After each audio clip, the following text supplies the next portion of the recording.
children. I am your host, Tiffany Boyd, and we have so much information to discuss today. I'm just going to jump right into the show.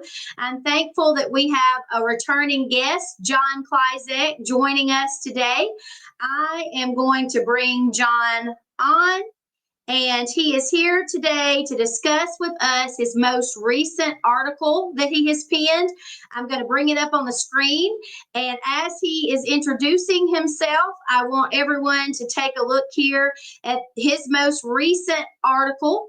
It is chock full of information and absolutely a must read. If you haven't already, I'll make sure that I have the link down in the description box below so that you can check it out for yourself and read it in its entirety. But here it is right here: From Project 2025 to the PayPal Presidency, School Choice FinTech for a Blockchain Social Credit Economy. John, tell our listeners why you felt like you needed to publish this piece and what you hope their takeaway is from this. So this piece, is sort of building on the last piece that I wrote in February, I think, is when it got published, and I believe that we discussed it the last time I was on this show. Mm-hmm. And so that was looking at Project 2025 school choice agenda. Was basically being pushed through by President Trump. And during that investigation, I had stumbled onto a lot of the same Koch brothers backed state policy network think tanks that were affiliated with some of the authors of Project 2025, and some of the think tanks that were actually on the advisory board of Project 2025 have been promoting the use of digital wallets to distribute the education savings accounts and the tax credited scholarships, which are school choice funding mechanisms that funnel public tax dollars either into private schools, religious schools, home schools, and or education technology companies. So this article is a deep dive into that digital wallet industry, how it dovetails with not just school choice, but the broader public-private ecosystem in terms of the distribution of public funds for various services, whether it's emergency management, housing, urban development, healthcare, et cetera.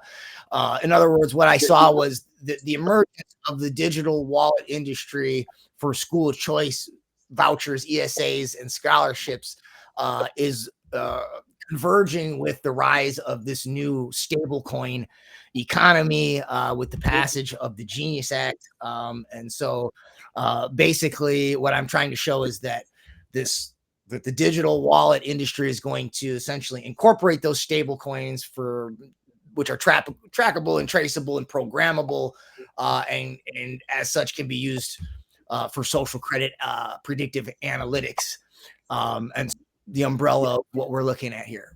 Right. It is a very comprehensive overview of many of the major players that are involved in advancing this agenda.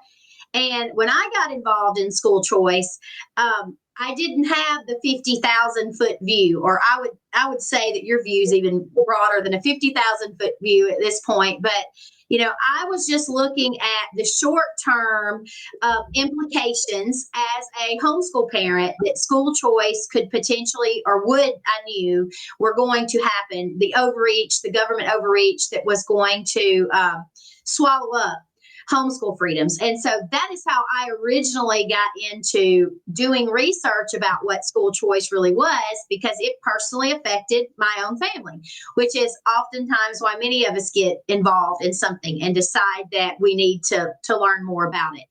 And so through my journey of trying to discover why this push for school choice seemed to be so prevalent, what was behind it, why were so many people invested in it, that is when I stumbled upon Charlotte's work.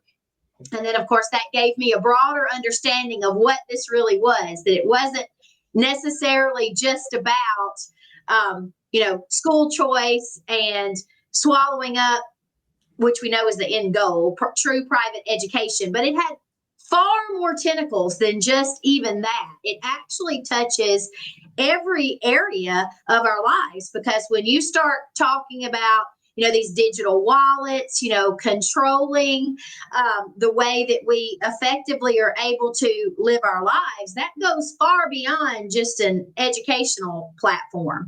So for some people who may be new to Free Your Children, and I will say we have experienced phenomenal growth within just the last probably month and a half or so. Our platform has more than doubled. So we have people that are joining us and could potentially be looking and listening to this show who may not understand any of this. So when we talk about the biometric data and the data mining of the students, why should they be concerned, and what is that? What types of information are they getting from the students, and what are they doing with it? So for as far as education technology data mining goes, I mean, everybody should, if you're not already aware, should realize that everything that you use, especially if it's a free app, there's some form of data mining going on, at the very least, for behavioral advertising, which is basically forms of predictive analytics. And by the way, for people that don't know, so one of the things that Charlotte wrote about was this thing called Project Best. It's Charlotte Iserbyt was my mentor. She worked in the Department of Education under Ronald Reagan, blew the whistle on something called Project Best, basic education skills through technology. It was a plot to set up public-private partnerships between the Department of Education and big tech corporations that would utilize computerized technologies in order to use operating conditioning algorithms to condition students for workforce training. So the computerized ed tech part, the operating conditioning algorithms, that all comes out of B.F. Skinner's programmed instruction and his teaching machines that he came up with in the 60s. So companies like Dreambox, Clever, Newton, Smart Sparrow, these are the digital version of Skinner's analog teaching machines. And so and for those of you who, not to interrupt you, John, but for those people who have followed For Your Children for any length of time, they will remember that I have posted about and shared a lot of information on Clever and why it was so problematic. Yeah, and it's funded by Peter Thiel, who we'll probably mention today at some point, or has been funded by Peter Thiel. So is Clever, by the way. And companies like Dreambox admit that their operant conditioning algorithms, they admit that yes, they are essentially they are based on Skinner's algorithms, but they also tell you that they're effectively the same as the behavioral advertising algorithms that are used by companies like Netflix. Okay. It's the same type of data mining going on in the ed tech products that's going on inside of the commercialized products. It's just that technically, because of the purpose, some of those ed tech products aren't supposed to be able to do convert that into advertisements, technically. Right. So an example of that would be if you are consistently clicking or looking up certain types of products, and that they would then be able to send you more information along those same lines to get you to then look or click on or research more of that same type of interest that you're showing. Is that a good way to describe that? Yeah, and the predictive part, I'll give you an example. Like, ever since I got married, I forgot how to cook because my wife likes to cook for me. So when she's out of town, right, if she's got to go somewhere and I can't come with, I'll order a pizza because I guess I lost all my cooking skills. And I remember one time she left. She doesn't travel that much, but one of the last times I started getting ads for pizzas. So how do they figure that out? Because they know that if they're looking at our house that we share devices, that all her activity is not, she's not in the house because her internet activity is missing. When her internet activity is missing and my internet activity is still going, It knows probably from my credit card purchases or whatever that are, calling it in, all that stuff. When you call the pizza place, by the way, they're like, oh, they know who you are. They got their phone number comes in. So all that stuff goes together, and they broker it and sell it. And so it knows that, hey, your wife's not home. You probably want a pizza, right? So that's kind of how that works.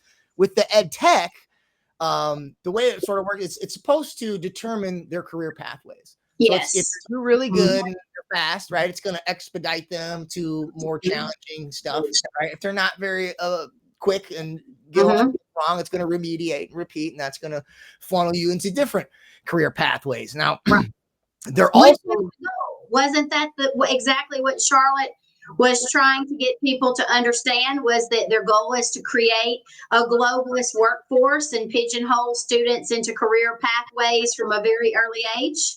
Yeah, I mean, she basically compared it to the Soviet Polytechnic system, and that's essentially what it is.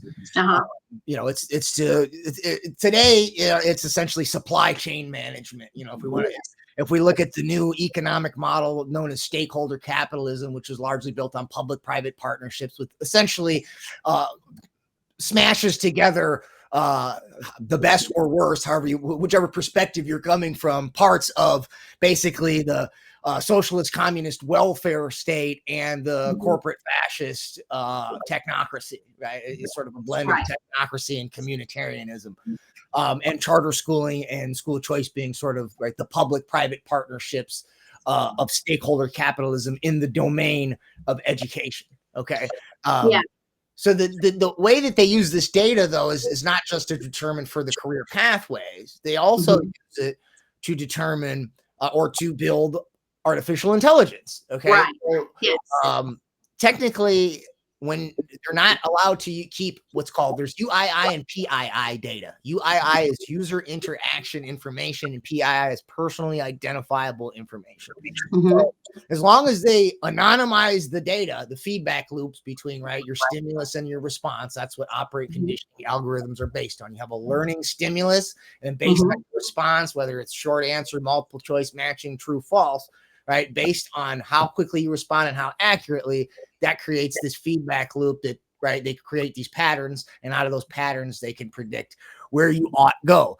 So but you can anonymize those, remove them from the person. And if you run all of those different learning feedback loops through machine learning and deep learning, and then crunch it into neural networks and large language models, what you get is what we have today, which is generative AI that can not only interact with the student using natural language, but can also keep track of and data mine that student's cognitive behavioral algorithms to put them on a particular career path in terms of all these, We've got OpenAI partnering with Khan Academy and Khanmigo to have AI tutors that can do that, but they can also data mine the students' social emotional algorithms, which you kind of skipped over that. Those can be data mined from a range of different wearables, etc. So those are sort of the two functions of the data, right? One is to edge the student into a career path. The other is to develop the AI. So at this point, the book was like a future forecasting of how these screen-based technologies, wearable technologies, and eventually implantable would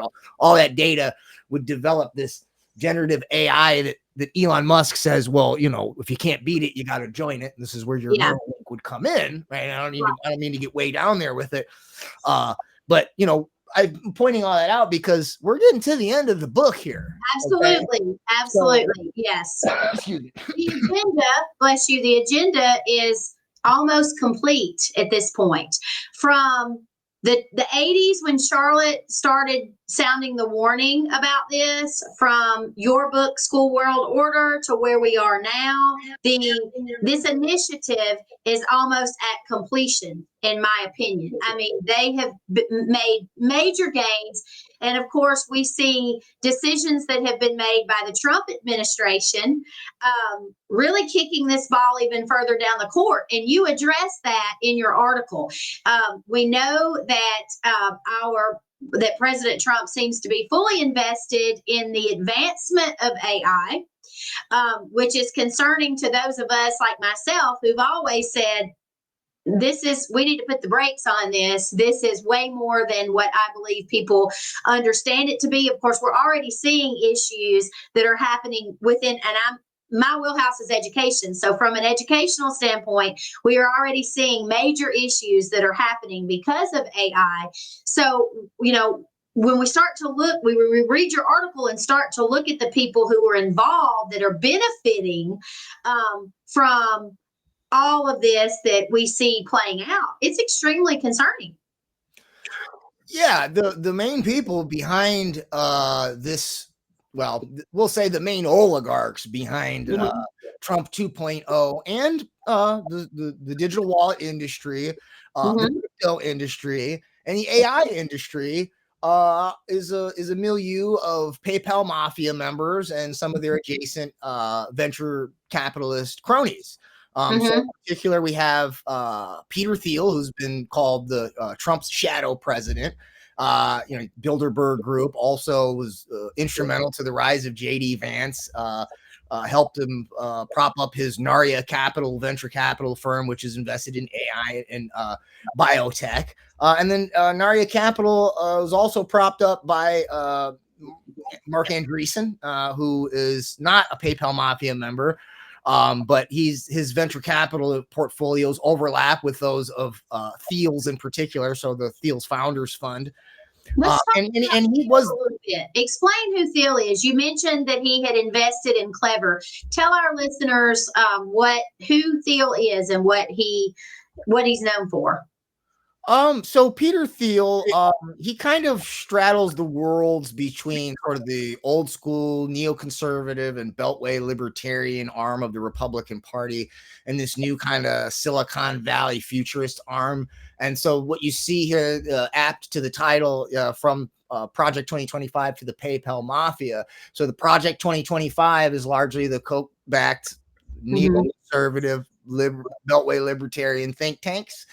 Which Thiel himself has been involved with, in particular, Cato, the Cato Institute. And at Cato, he wrote an article, I believe it was titled The Education of a Libertarian, in which he says, I quote, "I no longer believe that freedom and democracy are compatible." And then he posits in there that, quote, "new technologies may create a new space for freedom." Now, Cato is one of those think tanks that's connected to the State Policy Network. One of the co-authors of the education chapter in Project 2025 is Andrew Gillen. He is a Cato member, and he's also a member of the an official, some sort of official, I don't know a particular title, at Charles Koch Foundation as well. But so in the meantime, Thiel has also sort of stoked the culture war stuff, which kind of is the fodder and the fuel for why people want to dive into school choice, because it's just not woke. It's anti-woke. So he was one of the original editors of the Stanford Review, which was founded as sort of a polemic foil to Jesse Jackson's Rainbow Push Coalition, which, we didn't use the words woke, or I don't even know if we used DEI back then, but it's the same culture wars, left-wing, right-wing dialectic. Thiel co-authored The Diversity Myth with David Sacks, who was another editor at Stanford Review. David Sacks is now the AI and crypto czar under President Trump. But the most notable thing, I guess, for the sake of this article, and Thiel is also at the Hoover Institution, another conservative think tank. And he wrote speeches, believe it or not, for Secretary of Education Bill Bennett, who actually took over the legacy of Project Best after it became Project Slate. He followed up. The Secretary of Ed when Charlotte was there was T.H. Bell, and then he was replaced by Bennett. Bennett being also the founder of K-12 Inc., which was the first, and I believe it's still the largest virtual online charter school. Seed funding or early funding was given to that company by Larry Ellison, another one of these. He's the CEO of Oracle, which Trump tapped for the Stargate AI project. But again, for the fintech, the digital wallet industry, that aspect of this article, what's most notable about Thiel is that he was one of the godfathers of the PayPal Mafia. And for those that don't know, it's worth noting that another person that's a lesser known affiliate of the PayPal Mafia is a guy by the name of Rod D. Martin, who's a member of the Council for National Policy. So Thiel, by the way, is also a member of the World Economic Forum. So he's got his hands in a lot of different baskets. But he straddles not just, I guess if you want to call the WEF left, he straddles and has had government contracts with the Obama and Biden administrations in addition to the Trump administration. Right. And all of this is so important because it ties everything back together. And you pointed out something in your article. And again, for those that may be following and reading the articles that I'm publishing, you brought up something about the State Policy Network. So I would encourage everyone to look in their respective states and see exactly how involved the State Policy Network is in their politics, because I can add to the information that you share in your article about the State Policy Network being a huge a huge organization that's promoting the very things that you talk about in your article directly here in our home state of Tennessee. Because the Beacon Center of Tennessee and the Beacon Institute is also very involved, in the push for school choice and the protection of these entrepreneurs, these public-private partnerships that are hoping to capitalize on these school choice bills that are being passed. So what happened most recently here in Tennessee is there was a webinar that was given in conjunction with the Beacon Center of Tennessee, formerly known as the Tennessee Center for Policy and Research. And of course, the State Policy Network is directly involved in this as well. And the whole gist of this seminar that was given is a way that these entrepreneurs can be protected in the future in terms of legislative policy to make sure that they are allowed to freely be able to capitalize off of the partnerships that you are discussing, in your article. So I think that everyone needs to understand that, because what happened in Tennessee, in our own state of Tennessee, is last legislative session, there was a bill that was passed that actually redefined homeschooling and redefined them as learning pods. Well, that was strategically done, and the push behind that was the Beacon Center and the State Policy Network all working in collusion to make sure that those future learning pods and those entrepreneurs will have a way legally to be able to capitalize off of the Education Freedom Scholarship Act that was just passed in Tennessee. So is this what you're seeing is happening everywhere? Yeah, I mean, if I recall too, you and some of your colleagues had posited or had drafted a bill that didn't even necessarily try to oppose that bill, but was trying to give homeschoolers an out. Yes. Where they could register as homeschools in some category in which they didn't have to be regulated and fall under this pod category. Yes. Right. And that was summarily pushed aside, if I recall. Correct. Yes. Yes, it was killed. And we were attempting to give an additional choice, because that's the catchphrase. It's all about choices. So we were attempting to give an additional choice, and that bill would have been a choice that would have not been able to utilize any type of government funding whatsoever. And of course, it was swiftly and abruptly killed in committee by who? By our Republicans. And that's all you need to really know, that, right? Mm-hmm. If it's that the choice part of their slogan is empty doublespeak. And because if they, if it's about choice, then, right, an extra choice is better than, right, less choices, right? And the other part of that rhetoric is that, well, don't you, parents should be able to, parents know best. Well, clearly, if you think that every homeschool should have some form of government oversight, you don't believe that either. Correct. And at the same time that happened in Illinois, where we've had vouchers ever since the debacle that basically inspired the first article that I wrote that became the first chapter of my book, they ended up after that. I won't go through that whole thing. People, I've said it a million times, and I probably said it on your show last time. People go back and hear it or read the article or the book. They got their voucher program, and now today, it was right around the same time that your bill, I remember.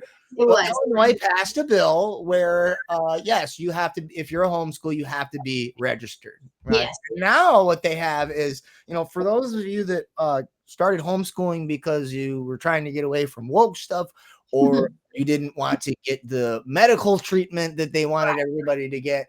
Now that if you take that voucher money, that ESA money, scholarship, whatever euphemism they come up with to categorize it in your state. Well, look, maybe today it's not the health treatment, but I'll tell you that in Illinois, what they have is everybody that is in public education has to do a mental health screening, and you have a window to opt out, I guess, but if you miss it, then you can't.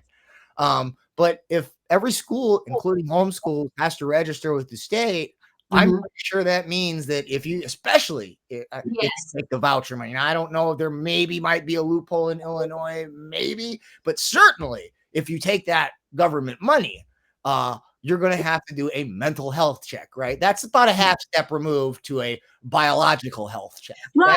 So, which goes right back to the SEL data mining that you had alluded to earlier. And when we're talking about this, I mean, they are customizing curriculum because everything pretty much is digital anymore. The kids in most school districts are not bringing home textbooks. They're bringing home a digital Chromebook or whatever has been assigned to them via the school system. There are apps that are on that digital device, whatever it may be called, that they have been issued. And those apps are doing exactly what you've been talking about in your book, in this most recent article.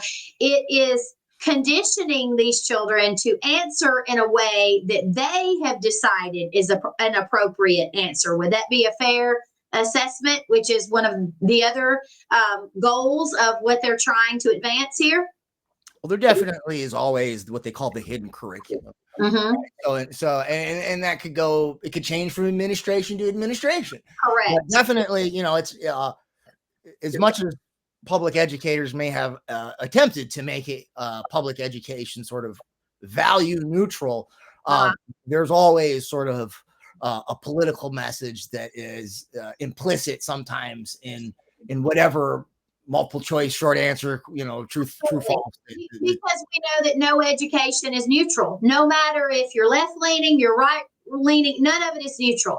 And so then that goes back to another huge concern that I have, is that when children find themselves being disciplined in the school system for whatever reason, or they find themselves being diagnosed in the school system for whatever reason, that information is going somewhere. And then if it's being loaded onto some type of digital device, then again, that poses the risk of what will be done with that information in the future as we see a surveillance nation, which is looking like we're moving toward at a swift pace. I mean, you alluded to or discussed in your article that you had written, the association that we have with Palantir, however that's pronounced there. Why is that a concern, do you think? If you've got all of these government agencies, federal agencies that are partnering potentially with this particular cyber platform, why should we be concerned about that when you've got the Department of Homeland Security, the Department of Health and Services, potentially the Department of Education, goes on and on. I mean, there's a whole list. It's in your article, and I've talked about it in detail as well. But what are the potential implications of that? Well, I mean, in my book, again, which published in 2019, I basically surmised that World Order, correct? Oh, yeah, School World Order. Yeah, usually it's right there, but the camera's got a little cut off. But yeah, School World Order, and you can get it at Trying Day Books, my website, schoolworldorder.info. Link for it there. Yes. Palantir, I basically surmised in that book in 2019 that was potentially going to serve as at least part of the engine for an American style social credit system. And what Palantir specializes in is basically predictive analytics, but aggregating, especially now with its new platforms, Ontology and Foundry, it's specializing on aggregating data from multiple sources. Right. So there's been this recent article. The title is, maybe I'm too much of a stickler for like being super precise, but I mean, that's, I don't know, call me crazy, but that is what journalism I thought was supposed to be. So there's this article that was like something, it was New York Times, and I think the New Republic as well. It was like Mass creates a master database. That sounds like they created one central database that is designated for all this stuff. Really what's happened is they have contracts with, they're all listed in the article, and I can't remember. I think it's definitely DOD, DHS, CDC, NIH. I keep going. There's more than that. Did I say IRS? And so basically, Palantir has its tentacles in almost every federal agency, which with something like Foundry or Ontology could then aggregate all of that into a de facto central database. That would be the way I would have written it, right? As opposed to, when you make it's not an inaccurate assessment, but if you don't say it that way, someone could say, well, where is the centralized database? I want to know that. But the other thing is that it's not just they have their tentacles in all these federal agencies. As I noted earlier, Thiel's Founders Fund, I'll just give you one example. So we just noted that Thiel's invested in Clever and Newton. He's invested in the ed tech infrastructure. Something like, a company called Odyssey, which is one of the digital wallet companies that boasts that it is the first fintech designed specifically or especially for ESAs. That's funded by 3 venture capital firms that are noteworthy: Bling Capital, Andreessen Horowitz, and Tusk Venture Partners. Andreessen Horowitz is Mark Andreessen's venture capital firm. He is not a member of the PayPal mafia, but he was on the board of directors of eBay, which was instrumental to the rise of PayPal. PayPal being basically the first fintech platform, right? Like it is the baseline on which all of these other fintech platforms have been built on. It was the first way that you could, not the first exact way you could do online. It was the first commercially popular, readily available way that regular folk could make payments online, peer-to-peer, so to speak, right? So Andreessen Horowitz, right? Mark Andreessen is part of that orbit. So Bling Capital is invested in Palantir. Andreessen Horowitz and Tusk Venture Partners both have common investments with the Founders Fund, which is one of the venture capital firms. Okay. And then another one that also has common investments with Thiel's Founders Fund is Alumni Ventures. And Alumni Ventures funds another digital wallet company called Merit International, which is also funded by Andreessen Horowitz. So what you're seeing here is that companies, AI companies, predictive analytics companies like Palantir, that are basically leveraged by all these PayPal mafia venture capital portfolios, has its tentacles in numerous federal agencies, has its tentacles in the ed tech needed to data mine the students' learning outcome, has its tentacles in the fintech that's going to be used to distribute the programmable, trackable, traceable, stable coins. They're going to give you the feedback loops between the fintech purchases and the ed tech outcomes in order to extrapolate the predictive analytics that determine where the student goes on their career pathways and which tokens they're going to get re-upped on and which products we're going to program those tokens for based on meeting those career pathways outcomes to keep our supply chain spinning. Right. Do you think that they would be able to advance any of this or accomplish their goal without school choice? No, I think this is totally instrumental and integral. Like, I think that they keep saying, so one of the pitches for the whole blockchain crypto thing is decentralized, school choice, personalized, individualized.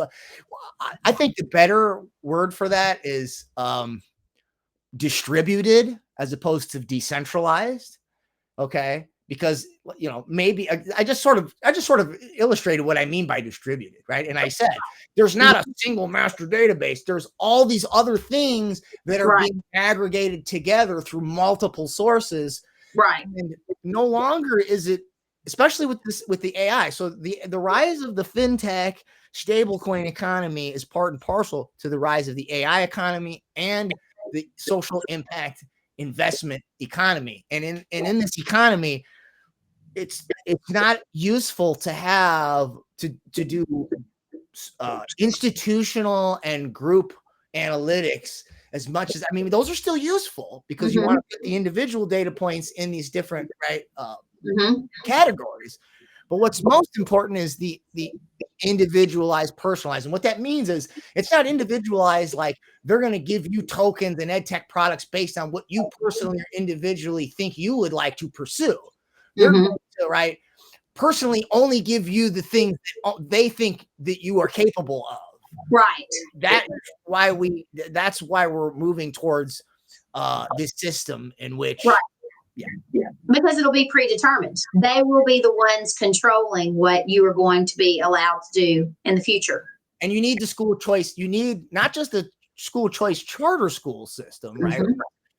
Private companies subsidized by public tax dollars, but we need, to use Corey DeAngelis's phrase, fund students, not schools. Fund students, not buildings.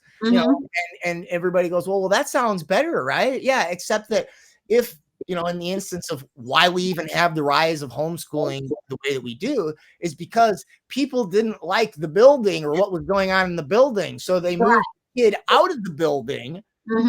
From the money and all of the government regulatory strings attached. Attach the money to the student. It doesn't matter where they go. You have lifetime analytics of everything they've learned. They can bounce from school to school, from ed tech company to ed tech company, and they'll have a continuous. This is part of what the fintech is for as well, and the stable because although the digital wallets like Class Wallet and Odyssey are not technically, some of them like SAP.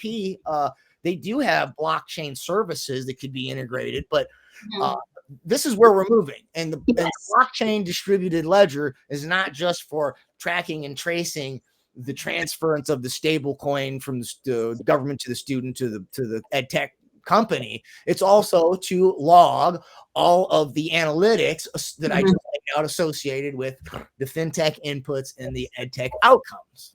Right. Which brings me to the next topic. You are such a wealth of knowledge. Your book is fantastic. If you have not read School World Order, I highly encourage you to pick up a copy of that. I'll make sure I have links in this interview where you can go to the website and purchase that book. But John has written regularly, for a long time about these topics. So how much traction has your work received in terms of being able to get your information and your knowledge out on a national platform? Are you allowed the opportunity to have these discussions on large platforms, or do you feel as if your message is being censored? I can already guess what your answer is going to be, but I want to hear your perspective on that. Let's say this. And I won't name any names.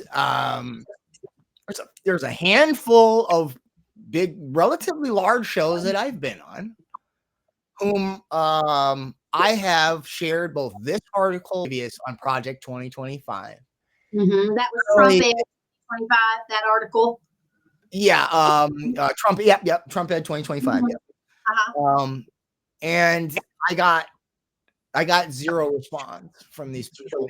And it's interesting because sometimes they're busy, but when they've been busy in the past and I send them a DM, I can see that they looked at the DM and never responded. They haven't even looked at the DM. I mean, it's almost like, are you want to? Because if you look at it and don't respond, then it's like, are you like? So that's one, but the other one I'll note is this. I'll say I know multiple people that talk to Steve Bannon. Okay. And one particular individual that is up to speed on what school choice is really about. This person shared my most recent article with Bannon. And I was told that not only did Bannon not respond, he stopped talking to the person entirely. Mm-hmm. So my whole thing is this, because the right is all about free speech and debate and right defending the truth, right? Because we're Christians. Well, that's what they say. That's what they say. Yeah, I got a wood chipper out here. Sorry. Yeah, that's okay. That's what they say, but we've had personal experience with the censorship here with Free Your Children, and if people listening to this have been following Free Your Children for any length of time, or if they're new here, they may want to do a little research into the situation that we have had personally recently with Home Tribe Con, who had personally invited me to come and speak and participate in a debate panel with Sam Sorbo, Corey DeAngelis, and Carrie McDonald. And when the invitation had been extended to me and I had the interview with the founder of Home Tribe, I made it clear to them what my position was on school choice and said, I am aware of the fact that I would likely be an opposing voice there because it appears that the most of your participants that will be participating in this are heavy proponents of school choice, and was told that I was being invited because they wanted to give families an opportunity to hear an opposing view so that they could then make the decisions for themselves. So I was supposed to be scheduled to give a breakout session to educate the attendees that chose to attend that about the history of school choice, what it looked like, the dangers associated with that. And then I was supposed to be participating in this debate. I was originally told that it would be Sam debating Corey, and I would be debating Carrie McDonald. And then I was told that they weren't sure if Carrie was going to participate, but we were all supposed to be on this main stage platform together. And then, I did what I always do, continue on with my Free Your Children work, exposing the major players behind school choice, sharing my concerns about some of the collusions that I feel like are happening and why this is happening with school choice. And then I received a notification after it was an email, actually. I was never given the agenda, and we were needing to make plans because we live in Tennessee. We were having to travel all the way to California for this, and we needed to reserve a place to stay, make all the arrangements for our trip. So I reached out and said, I need to start advertising and putting the information out there that we are going to be in California, to my followers and to people who may be interested. And I asked for a copy of the agenda and when I was going to be, featured, which day I was going to be speaking. And then I received an email saying that they had made the decision to no longer allow me to participate. And she cited reasons that you can read over on social media because we've shared all of this. And of course, there was no answers to why this was happening. So of course, I followed up with a list of questions, who prompted this cancellation? What am I being accused of? We need more information, to which they would not respond. But it was pretty clear, in our opinion, from the email exchanges, who seemed to be upset about information that was public record at this point, had been public record, had been shared in the mainstream media, and was some of that a product of, questions that I had from the research that I had done. So, we're still battling that. They took money from us. They still have our $850 at the recording of this show right now that they have not reimbursed us. They have taken our money. They've had our money since April. They've not provided a service that we paid for, and they've blocked us on social media. So the censorship seems to continue happening, and the censorship is not coming from the left. The censorship is coming from the right. And I think, that's my biggest concern. I think, and you and I participated in the Cognitive Liberty Conference in Nashville not long ago, and we discussed the Hegelian dialect, and it seems as if their whole MO has been the whole time divide and conquer with the left versus right narrative. But what I'm finding is those that are trying to block the truth of school choice, that's all coming from the right. Do you have that same perspective? Yeah, and honestly, look, I don't do left-right identity politics. Anybody that doesn't want to live in a dystopia is my friend, and I'm happy to make some sort of an alliance with you. Right. I'm honestly surprised that I can argue this from both sides. Mm-hmm. I mean, Absolutely. I can argue the corporatization angle, which you'd think the left would be, wouldn't like Mm-hmm. and would agree with me on that, the problems Mm-hmm. on that end of it. And I can Right. argue it from the government side as far as the end of. So, I thought this was going to be an issue that I could somehow galvanize, a coalition across the Right. popular coalition. Mm-hmm. Look, I'll say this too. There's other people that I DM'd that were like, yeah, I'll have you on. Mm-hmm. And then they said, what days you got available? Gave them days, never got back. Right. So maybe that person, I don't know if they have a producer or somebody that said that's a no-no. But Right. like I was trying to say to your point, look, if these people are all about truth and debate and free speech, prove me wrong. Mm-hmm. Somebody like DeAngelis, all he does is boilerplate. That's all he Mm-hmm. does. I've never seen him debate. The only debate he ever had was that I've ever seen was when he was on Tim Pool, and Tim Mm-hmm. Pool put out a tweet and said something like, hey, who would be good to debate him? I had my friend Deb Philman was first person to mention me. But then I mentioned James Lindsay. I mentioned Jay Dyer. I mentioned Jason Berman. And I might have mentioned Michael Rectenwald too. That's, I don't know, 4 or 5 people that have been on his show that I mentioned them. I said, hey, I've been, I've done speeches with these people. I've been on their shows, etc. Here's all of that. They all liked it. So it's not like, I mean, I have a small account. So maybe you could say, oh, who are you? But I had the backing of many large accounts who had been on his show. Who does he pick instead? He picks a guy that's DeAngelis' friend. Like, Exactly. So you have this like debate about it. You can bring up any of the issues that me or you would have brought up. So it seems like they got the facade of having an open discussion about it.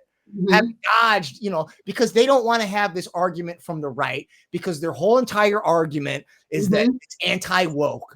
And people, that's why people jump on board. It doesn't matter what school choice is, as long as it's not woke, that's all they care about.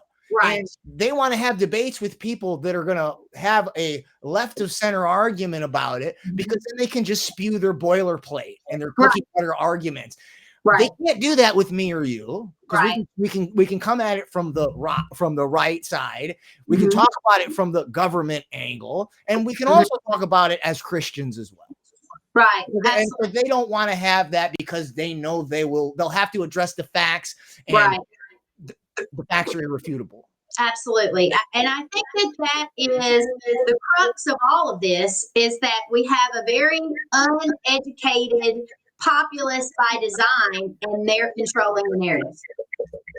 Charlotte used to tell me, she'd tell me, you know why your book doesn't get more traction than it should? She said two things. One is you're affiliated with me, and the other one, which is by extension, school choice.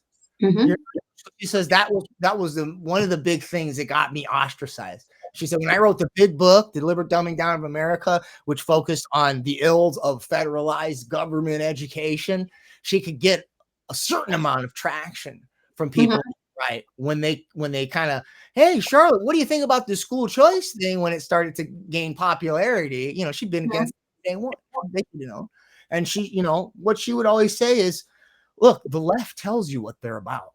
Right. The right wraps themselves in the flag and a cross and does the inverse of what the left does, and pretends like they're your friends in the meantime. She said they're 1,000 times worse. Yeah.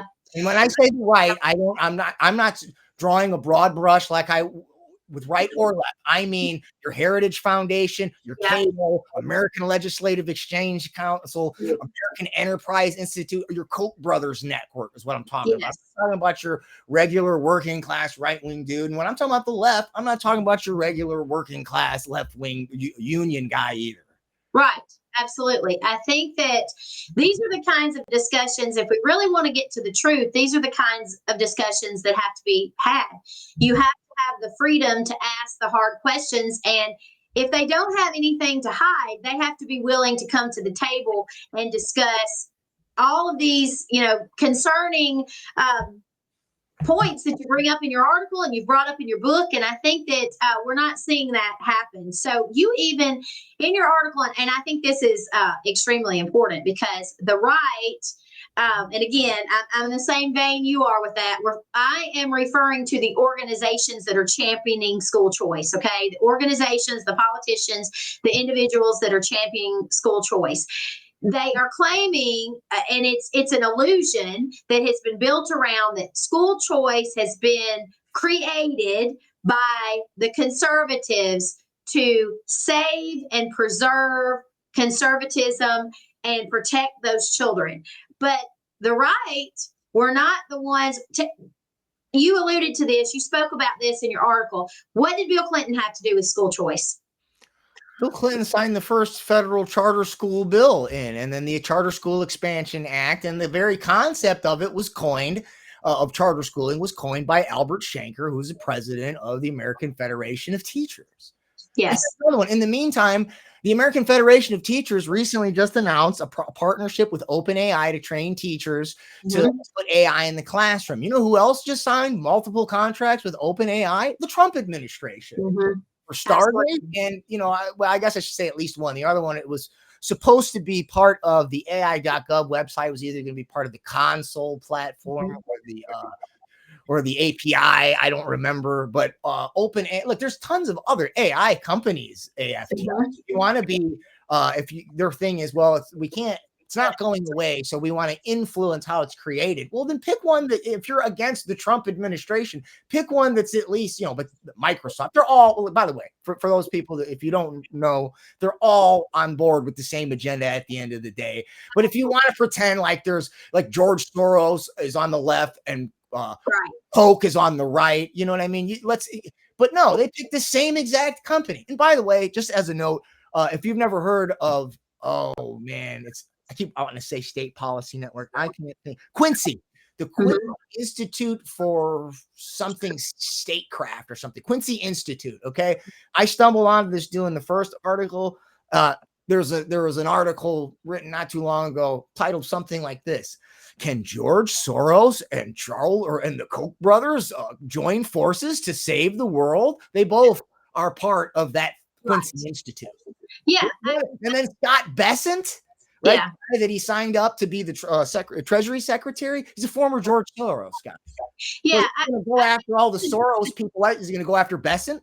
Yes, through the propaganda, they have built this narrative around that the conservative Republicans created school choice as a way to save the nation's children.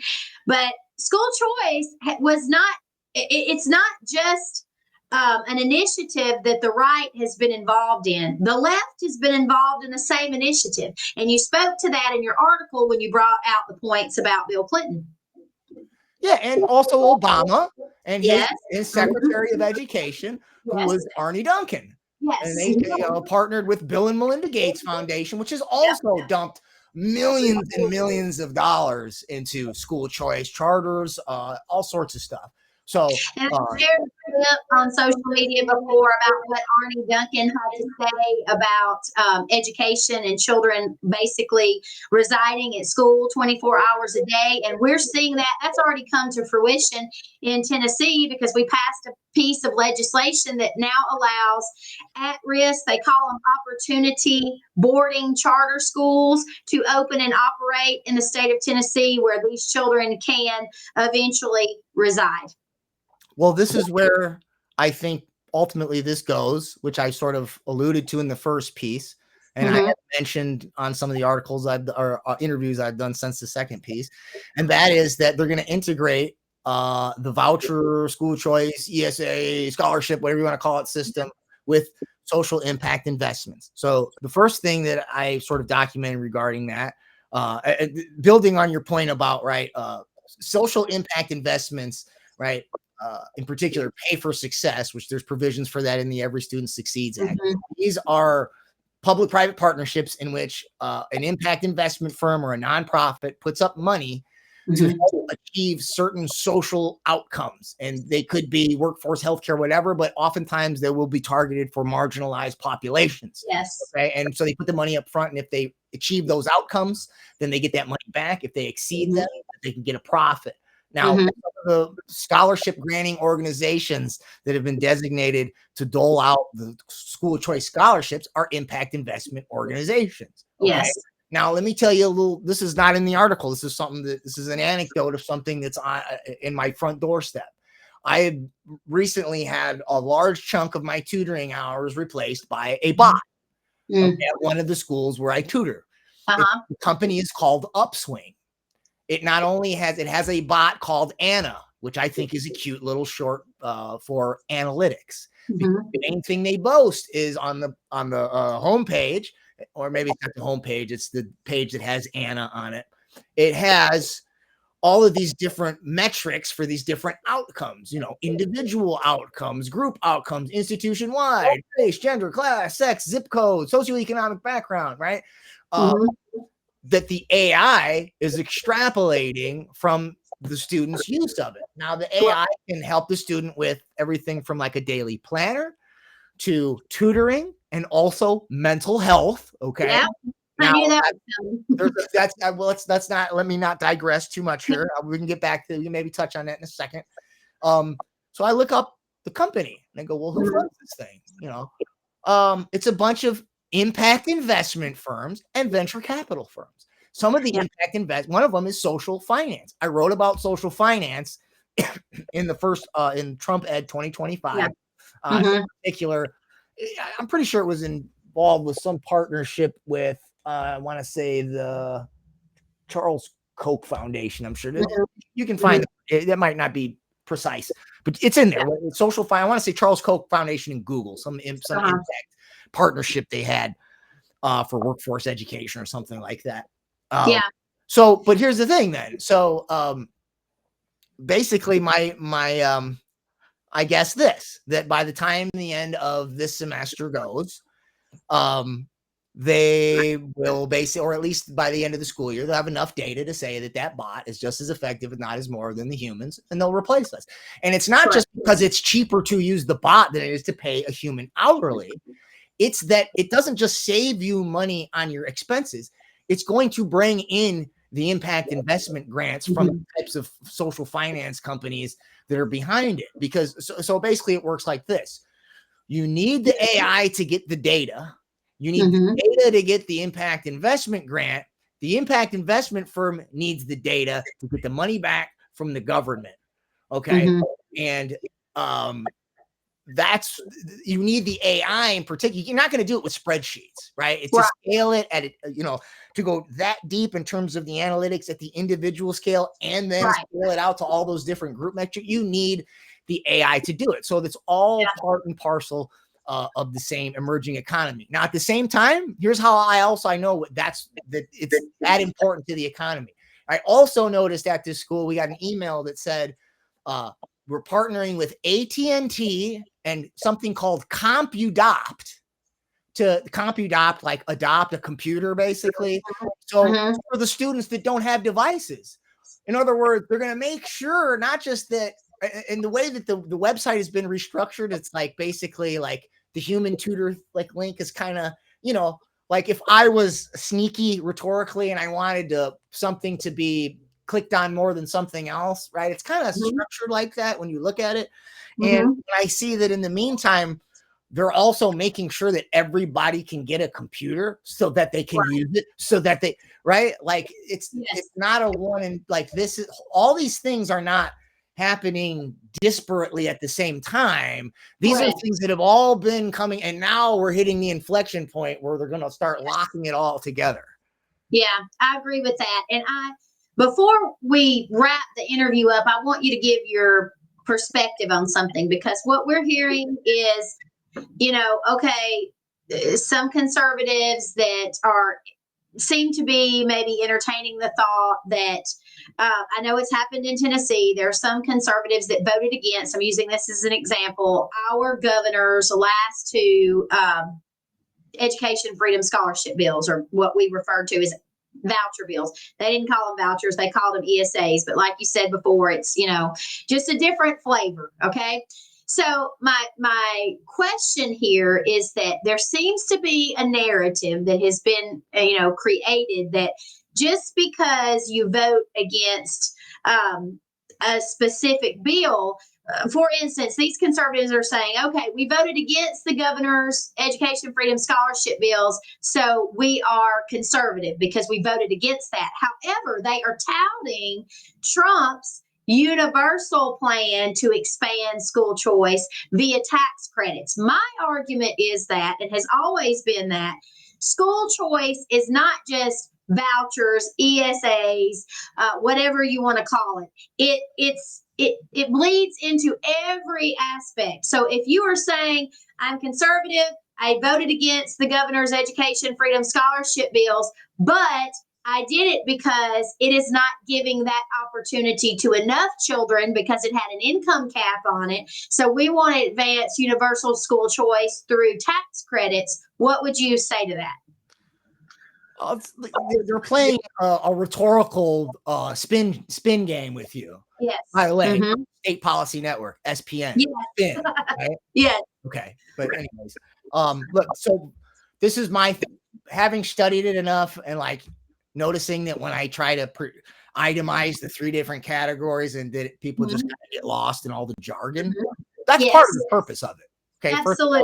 First, you got 3 things that are basically more or less the same thing, but you got 3. Sometimes they combine them. So it'll be like education scholarship account, ESA, like at a state level, right? Sometimes, so here's the differences. The vouchers used to be just a voucher for tuition for a particular private school. And that had been challenged, especially when it was used for religious schools in state Supreme Court, because it's like, it's a, separation of church and state, direct government money directly to a religious school. So that's where that's where the SGOs come in. That's how you create a middleman. So it's not, we didn't give the money to the school, to the religious school. We gave it to the scholarship granting organization, and we gave them the right to do whatever they want with it, including give it to a religious school. So now you can't say the government funded the religious school. The ESAs, the difference between the scholarship and the ESA is that the ESA is a basket of money instead of a one and done. Now you can combine, they're basically, as far as I can say, they're going to be done with vouchers proper. These other 2 I've heard called neo vouchers, which I like. I think that's an accurate way to describe them. Another reason why they use education savings account and scholarships instead of vouchers is we already have both of those. We have IRS education savings accounts. Is it 560 or 570? I can't remember. It's 5 something in the IRS tax code. Okay. It's a different type of provision. Right. And we already have scholarships, right? Which are, usually privately funded, right? So they sound like things that aren't government public-private partnership interventions, right? But what he did in the big beautiful bill is a combination of the worst parts combined of the latter 2, which is he authorized scholarship granting organizations to disseminate monies, scholarships, but the scholarships aren't just going to be for tuition. They're going to be like an ESA, and it's going to be a basket of money that you can use for not just private schools, religious schools, but for ed tech products and services. Right. So it's all the same thing. It's just a way to expand corporate data mining and government control across the board. Absolutely. And if you are not familiar with John's work, I want to encourage you first to read his latest 2 articles that he's penned. I will have the links to those in the description of this podcast. Also, make sure you check out his book. Go and purchase it, read it. Tell them where they can grab that book, John. You can go to schoolworldorder.info. There's a link to it on the homepage. The actual publisher is Trine Day Publishing. That's the icon. If you see it on the homepage, click on it. It'll take you there. You can also get it on Amazon. Obviously, from the publisher is better. Absolutely. Well, thank you so much for being willing to have this. It's a lot to unpack. And as you said, there are tentacles everywhere with this, but our only hope is to start educating ourselves and others so that they can better understand, what this is and who's behind it and where it's coming from, and then support the truth tellers. Be supportive of those who want real conversations and real debates. And if you haven't heard John speak and you would like to see him be a guest on particular individual shows, please reach out to them and ask them to take the time to interview him and to have these discussions about what he's writing about and what he's uncovered with his research. And I believe that we are stronger collectively as a group, and we have to support those people who may not necessarily be given a national platform, for these conversations to happen. And we're seeing that happening, more and more as this begins to really pick up steam and advance. And I agree with you. I think we're almost at the end of the road with this. They've made major strides. They're silencing, those that are trying to speak out against it. And I think as a populace, you should be asking yourselves why. Typically, if they don't want a particular message getting out, there's a reason. And so start doing your own research and asking questions and doing your own reading. And I just want to thank you, John, for all the work that you're doing. I appreciate your work. It's absolutely brilliant, and continue doing what you're doing. And the next time you write an article, let me know, and I'll be happy to have you come on, and we will definitely talk about it. And for our Free Your Children followers, if you are new here, please make sure you are following us on all of our social media platforms. You can find us YouTube, Rumble, Facebook, Instagram, X. I have a Substack. I have a free newsletter. If you haven't signed up for that, I highly encourage you to do that as well. Check out our website, freeyourchildren.com. If you're interested in having us come and do a seminar, please send us an email, and we would be happy to send some information out to you. We have information on our website about the seminars that we offer, but that's not an exhaustive list. We customize our seminars for the areas where we will be presenting. So if you have any interest in that, reach out to us, and we would be happy to make that happen. And again, I just want to thank everyone for tuning in. Please make sure you like, follow, and share us, and you share this podcast. And again, thank you so much. We love you here at Free Your Children, but remember, Jesus loves you so much more. God bless. God bless. God bless.